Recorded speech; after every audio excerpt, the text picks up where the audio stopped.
My name is Danielle Ray Moriarty. I'm 29 years old, and the day I found out my parents had taken $40,000 from my inheritance was the same day I got approved for a small business loan. Funny how life delivers justice and betrayal in the same breath. It was a Thursday afternoon in late spring, one of those days that feels like summer's test run, too warm for jackets not yet humid enough to regret existing.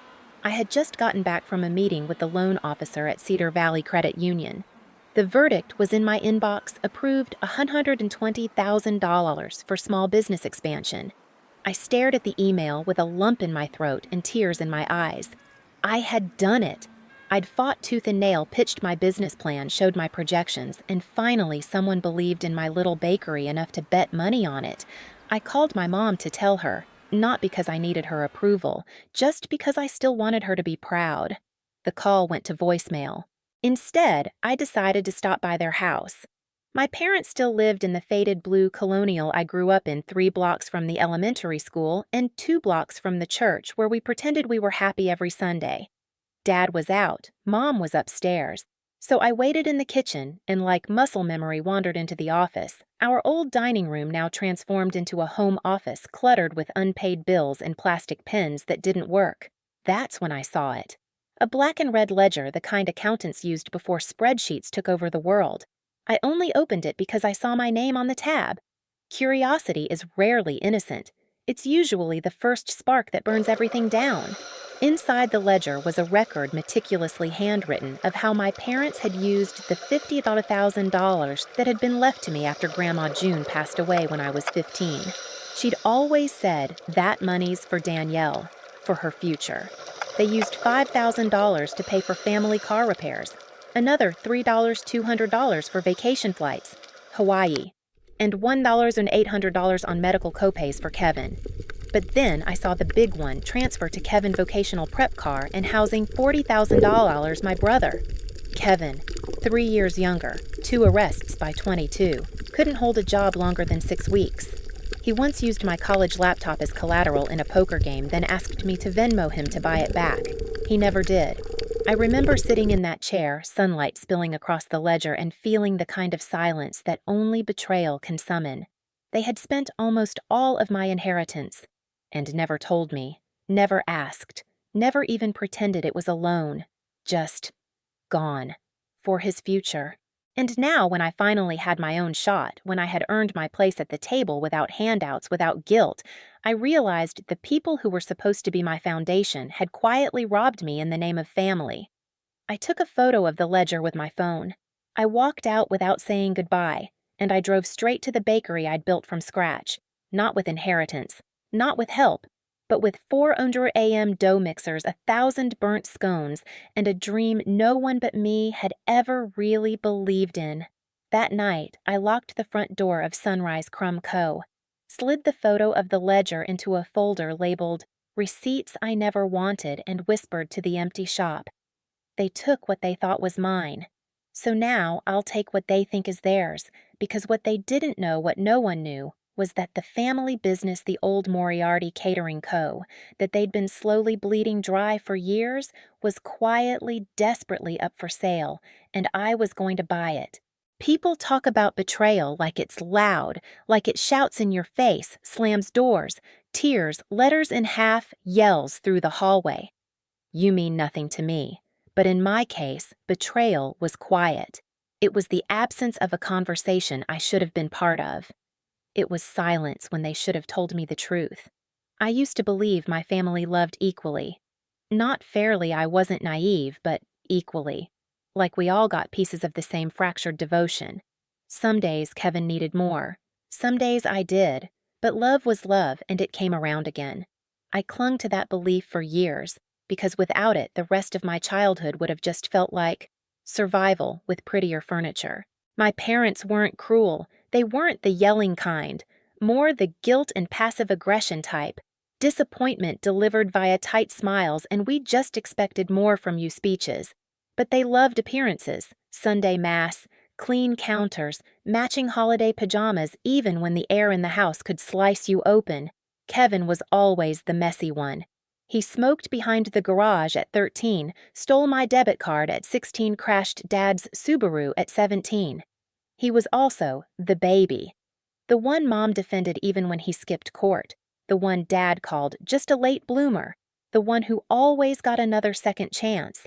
And I was the fixer, the planner, the quiet achiever, the one who didn't ask for much and got even less because of it. When Grandma June died, she left both of us money. Kevin's went fast Guitar Gear gaming chair, 2 months' rent in some sketchy apartment he never even moved into. Mom said mine would be held until I was mature enough to manage it responsibly. I was 15, and I believed her. I never asked again. Not when I graduated high school, not when I paid for my community college classes with tips from waiting tables, not even when I opened Sunrise Crumb Co. in a borrowed storage unit behind a florist shop and spent nights baking muffins under a ceiling fan held up by sheer optimism and duct tape.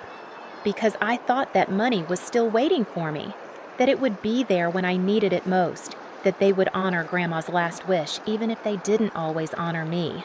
Looking back, maybe the red flags were everywhere. Like when Mom said Kevin just needs a little boost and Dad whispered, "We're all family here. What's yours is ours." Like the time I asked about Grandma's account and Mom said we had to dip into it during that rough patch, honey. Nothing major. Or when Kevin rolled up in a used Honda with new rims and said Dad helped me get it. Don't freak out. I didn't freak out. Because I didn't know that they had traded my future for his convenience. But here's the part they never saw coming. They thought taking my money meant taking my power. They thought they could redirect my path and I'd never notice. What they forgot was I'd already built something from nothing once. And this time, I wasn't just building a bakery. I was building a legacy mine. And I was going to take back what was mine by buying the very business that carried their name. Moriarty Catering Co. Est 1984. Family run, family flawed, family forsaken. Soon to be owned by the daughter they never bet on. I didn't confront them right away. I couldn't. Something about betrayal that deep it doesn't ignite rage. Not at first. It hollows you out. You walk around echoing. Your limbs go cold. Your voice gets stuck behind your teeth. So for days after finding the ledger, I didn't mention a word to them. I smiled when they sent the family group chat a photo of Kevin's new work boots with captions like, "He's finally getting serious," and thumbs up emojis from relatives who hadn't spoken to me in months. I watched the likes roll in like applause for a play I was never casting. Meanwhile, I started asking quiet questions. I called Mr. Arminetti, the semi-retired founder of Moriarty Catering, who technically still held the deed, but hadn't been active in over a year. My father was the general manager, my mother oversaw community branding, whatever that meant, and Kevin was allegedly training for operations. They treated it like a family heirloom. But behind closed doors, I knew it was bleeding cash. A friend who freelanced their taxes had slipped once and said, "I hope your parents get some outside help. Their books are optimistic." So I asked Mr. Arminetti straight up, "Are you looking to sell?" He didn't hesitate. "Danielle. If I thought one of you kids would actually run it like a business instead of a favor factory, I'd sign tomorrow. That was all I needed." I took the loan I'd gotten for bakery expansion and restructured the paperwork. I submitted a quiet offer, and 3 weeks later it was mine. I didn't tell them immediately. First, I needed to see how far they were willing to push the narrative that Kevin was the future of the family. I got my answer at Sunday dinner. Kevin was late, of course. He strolled in smelling like weed and weed-scented cologne, holding a to-go cup with some influencer logo on it, and plopped down across from me. "Sup, CEO," he smirked. I blinked. Dad laughed. "Don't look so surprised, Danielle. Your brother's stepping up now. Big things ahead." I said nothing. Mom cut her lasagna. "We're just so proud he's finally taking over the family legacy. Moriarty Catering has always been in his future." My fork froze mid-air, so that was it. They weren't just diverting inheritance. They were rewriting history in real time. "Kevin," I said slowly, "what exactly are your plans for the business?" He leaned back. "I mean, obviously I'll bring in younger energy. Some events, maybe partnerships with local DJs, beer trucks, food carts. Make it less stiff. But first, I think I deserve a raise. I've been putting in mad hours. He had worked 7 days last month. I knew. I tracked payroll. Dad beamed. "You're gonna build something amazing, son." And just like that, I saw it again. That same pattern. They weren't investing in Kevin. They were escaping through him.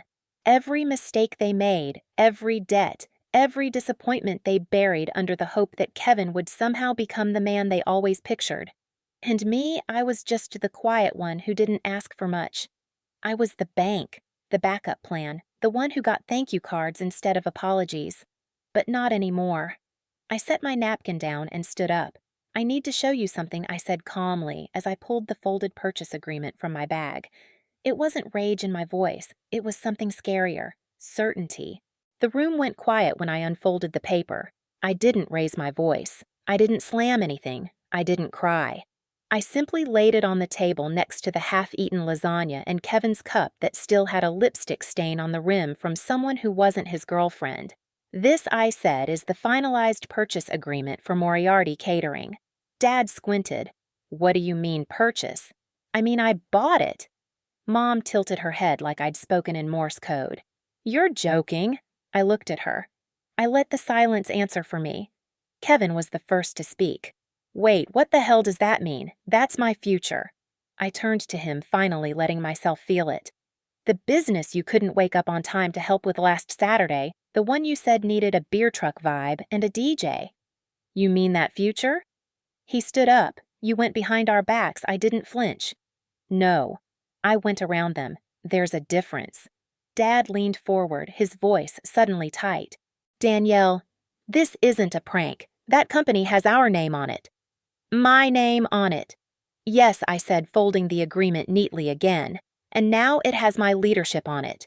You all made it clear Kevin was your future. You gave him my inheritance for it.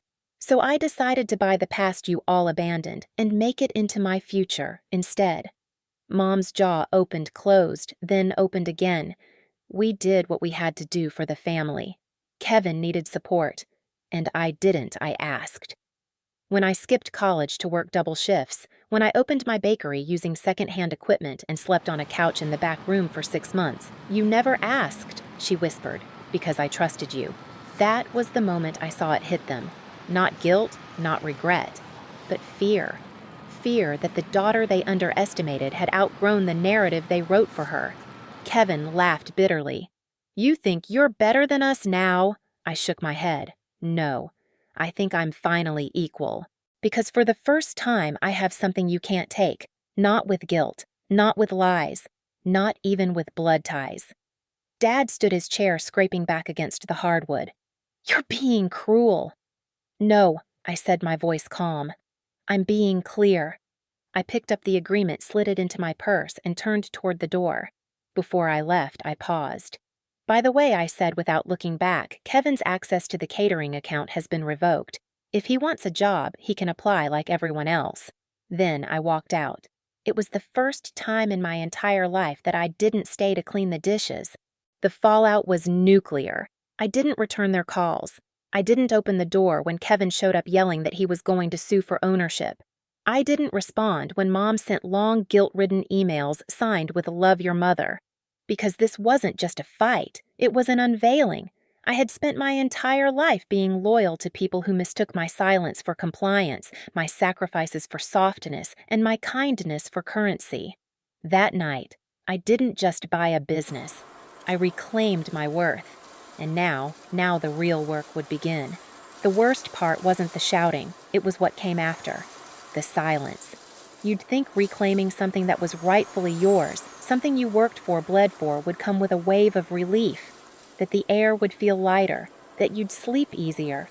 But it didn't, because underneath the anger, beneath the triumph of standing up for myself, I was mourning something deeper, the illusion of family. For the first few days after the dinner, I moved like a ghost through the bakery. My staff could tell something had shifted. I still showed up at 4:30 a.m., still rolled croissants, still smiled at the regulars, but my eyes were glassy. My shoulders held the weight of a 10-year lie. My assistant baker, Nyla, finally asked me, "Hey, Danny, are you okay?" I lied. I said I was tired. But the truth was, I was grieving. Grieving the version of my parents who, in my mind, had simply made mistakes out of love. Grieving the belief that maybe if I just worked hard enough, gave enough, stayed small enough, I'd finally earn their full acceptance. That's what stung most. Not that they took the money, but that they never thought I'd notice, never thought I'd matter enough to find out. Kevin sent a string of texts 2 days after the dinner. "You think you're some boss now. Hope that business burns down with you in it. You were always jealous I was the favorite." That one made me laugh bitterly. Because it was true. I had been jealous. Not of the gifts or attention, but of the freedom he had. To mess up, to be forgiven, to break things and never be asked to fix them. Me, I was the glue, even when I was cracked. That weekend, I drove by my parents' house. I didn't go in. I didn't even slow down. But I saw the porch light on. I imagined Mom curled in her armchair, Dad pacing with a drink in hand, both wondering if I'd come back. Part of me wanted to, just to yell, to demand answers, to ask, how could you?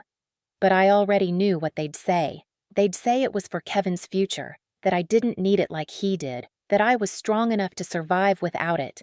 And maybe I was. But that didn't make it right. That didn't make it love. I spent that Sunday night alone in my new office at Moriarty Catering. The air still smelled like stale fondant and desperation. The books were a mess. The client list was outdated. There were invoices from 2018 sitting unopened in a filing drawer. They had abandoned it long before they handed it to Kevin. I opened the window. The spring breeze moved like a quiet apology. Then I stood in the center of the office, closed my eyes, and whispered, "You didn't just take my money. You took the part of me that still believed in you. But you don't get to keep that anymore." I wasn't saying it to them. I was saying it to me. To the version of myself that had been taught to trade boundaries for affection. That girl was gone now, and the woman standing in her place. She still hurt, but she was ready to rebuild. Not just the business. Herself. 2 weeks after I officially became the owner of Moriarty Catering, I sat on the floor of the empty tasting room with a giant whiteboard propped against the wall and a thick black marker in my hand. I was alone. Again. No welcome party, no family celebration, no, "we're proud of you." Just me, my ideas, and the lingering stench of burnt coffee in the office kitchen. I had just spent the morning combing through 27 years of paper files, most of them yellowed bent or jammed with Post-its that said things like, "Callback maybe," and "Kevin owes $300 to Peter. Do not pay." That one made me pause. Even the notes had given up on him. There was something especially cruel about succeeding alone. No matter how strong I told myself I was, I couldn't pretend it didn't ache in a way I hadn't prepared for. Every win felt quieter than it should have. Every plan felt lonelier. I missed belonging. Not the people exactly, not even the approval.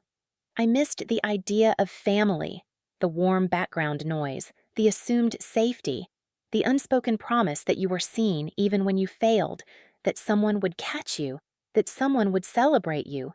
But in my world now, there were no trophies on the shelf. Just spreadsheets, debts I didn't cause but now owned, and a reputation to rebuild in a town that still assumed Moriarty meant Kevin's mess. And honestly, some days I wondered if this was all a mistake. That night, I stayed late at the bakery, elbows deep in butter and batter, trying to remember why I ever loved this grind. Nyla stopped by to grab supplies and found me in the back, crying into a bowl of macaron filling. She didn't ask. She just handed me a paper towel and sat beside me on a flour sack. "You know," she said, "you can do hard things, but that doesn't mean you always should do them alone." I nodded, not trusting myself to speak. Then she added, "Your family didn't break you. They revealed you. And what I see is someone worth betting on." That was the first time I cried for real. Not out of anger, out of recognition. Someone finally saw me not as a backup plan, not as a fixer, not as a silent partner in someone else's drama, but as a whole person. One worth choosing. That weekend, I did something radical. I wrote a letter to my parents. Not to reopen the door, but to close it on my terms. I wrote, "I know you thought you were doing what was best for the family. I've stopped trying to decide whether that's true. What I do know is this: I will no longer build a life that depends on your belief in me. You had your chance. I'm not angry anymore, just awake. Please don't contact me unless it's to apologize without condition or justification. I'm carving a new path now, one built on honesty, earned respect, and boundaries. You're not entitled to any of it, but I do wish you peace. Danielle. I didn't send it. Not yet, but I folded it carefully and tucked it into my desk drawer, next to the contract that made me owner of the business they never thought I'd want, and the girl they never thought would fight back. Change didn't happen all at once. It wasn't a grand rebranding or some social media victory parade that made Moriarty Catering feel like mine. It was slower, quieter, honest. It started with the menu. The old one was a relic overstuffed generic full of bland options that hadn't been popular since the Clinton administration. Chicken piccata soggy lasagna and the obligatory vegetarian platter that was just steamed broccoli and moral compromise. I scrapped it all. Instead, I asked our clients, what do you actually want at your wedding? At your fundraiser? What do you wish someone would finally serve at your baby shower that isn't quiche? Then I rewrote the menu from scratch with my team at the bakery. We made food that mattered. That felt joyful. Homemade mac and cheese canapes, churro bite towers, locally sourced salads with edible flowers, comfort with a backbone. I renamed the packages too. Not after counties or birds of prey like my dad did. But after values I chose to live by: clarity, grace, second chances, fireproof. Each one told a story. Each one meant something to me. Especially fireproof. That one came with our signature spicy dark chocolate mousse served in hand-blown glass cups. The tagline read, "For those who survived something and are still standing." Yeah, that one was mine. Next came the team. I didn't fire everyone. I could have, but I didn't. Some were loyal staff who had simply been dragged through the dysfunction. Others had been clinging on for a paycheck and checked out years ago. I held meetings, real ones. I said, this is a fresh start. If you want to build something meaningful, I want you here. If not, no hard feelings, but I need people who care. Some left, but the ones who stayed, they were hungry for change. And for the first time, I wasn't afraid to lead. One afternoon, Nyla came by the catering kitchen to drop off an order and paused at the bulletin board where I'd posted our new mission statement. She read it aloud, soft but clear. We create events that nourish memory, connection, and courage. We feed the moments people carry with them. She looked at me, eyes misty. You're not just rebuilding a business, she said. You're reclaiming your name. I didn't say anything, but I felt it in my chest, a click, like a lock turning the right way for once. Of course there were setbacks. The first wedding I booked canceled last minute because the Moriarty name felt too messy. Another client lowballed us hard, saying I thought Kevin still ran things. Aren't you his sister? But for every setback there was a win. A florist who recommended me without hesitation. A bride who said I saw your post about food as memory and I cried. A grandma who took home our lemon butter cookies and called them holy. I started sleeping again, not because I wasn't scared, but because for the first time I wasn't ashamed of the fight. At night, I still thought of the letter I hadn't sent, and slowly I realized I didn't need to. Because closure wasn't about whether they ever saw what they'd done. It was about whether I stopped letting it define me, and I had. I was no longer the girl with a quiet mouth and a broken inheritance. I was Danielle Ray Moriarty, daughter of no illusions, owner of my own name, architect of something they never saw coming.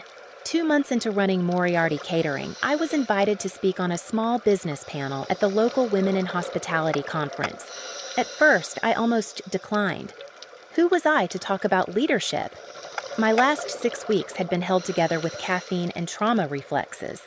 My team still double-checked event bookings like I might vanish mid-shift, and most of the community still associated the Moriarty name with Kevin's scandalous Instagram rants and overdue invoices. But Nyla looked me dead in the eye and said, "You're the story you've been waiting for. Go tell it." So I said yes.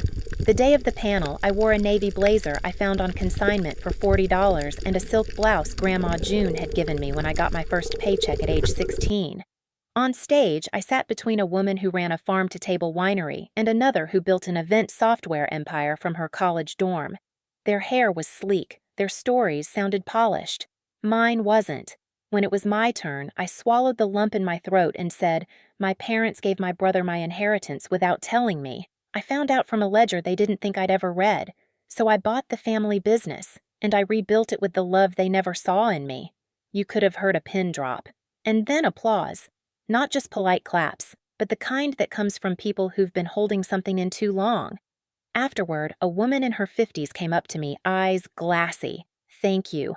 I left my family's vineyard last year after they told me my job was just supportive." Hearing you today felt like exhaling.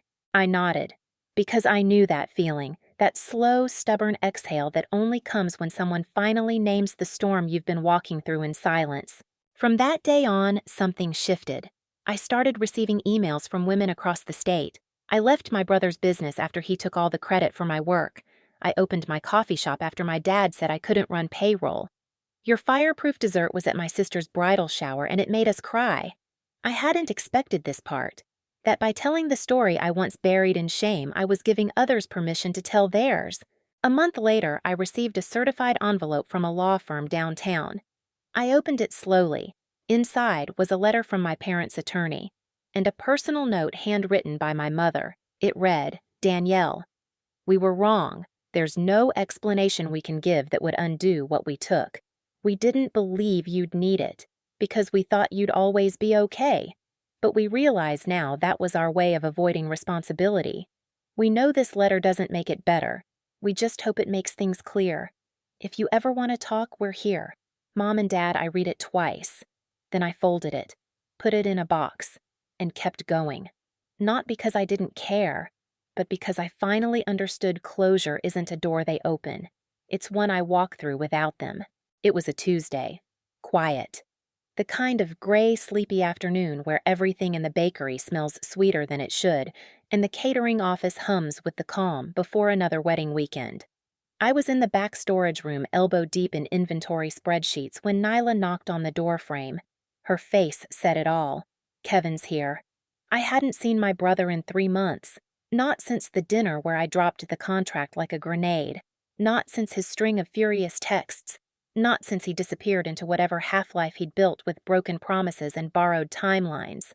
I took a breath, wiped my hands on a towel, walked out like I wasn't shaking.